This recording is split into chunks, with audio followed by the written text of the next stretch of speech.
What if someone was to say, sort of quote unquote, this is, not natural. It's not natural to take a supplement of creatine at a dose that you wouldn't normally naturally get in your diet, and that we should be able to just get it all from food.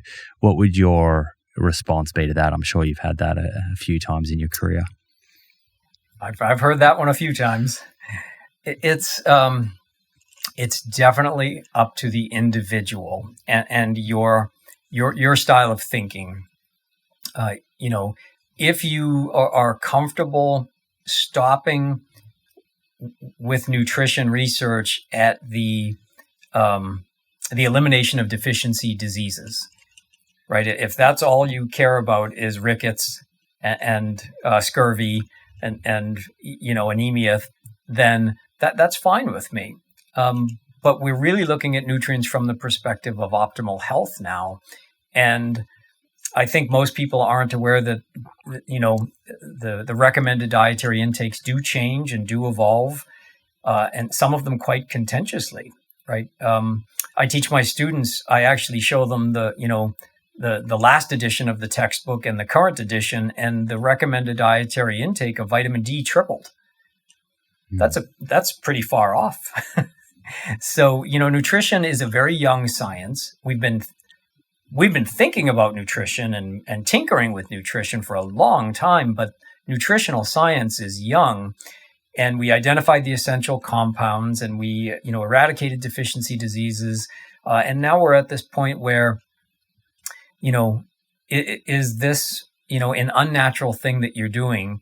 But I like people to ask that question when they're talking about vitamin C and calcium and iron and other types of things, or even some of the more exotic supplements that people would take, like ubiquinol or antioxidants.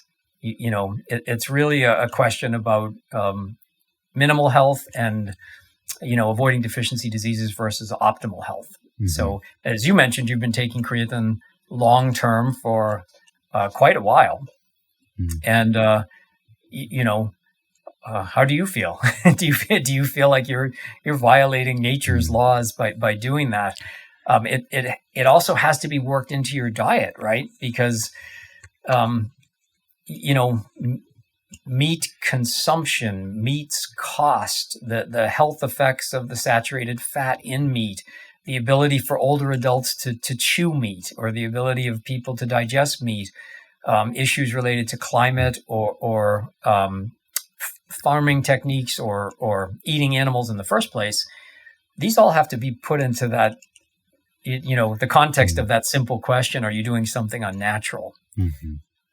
Yeah, I think we kind of share the same view on that, and I'm a big believer in not ruling something out just because it is quote unquote unnatural, and looking at the evidence and trying to dig into that question that you're putting out there around what is adequate versus what is optimal and may improve health span, improve quality of life.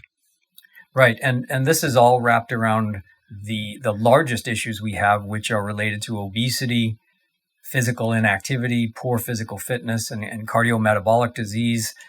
So if there's any sort of dietary recommendation that can assist people in improving the quality of their life, I'm certainly interested in that.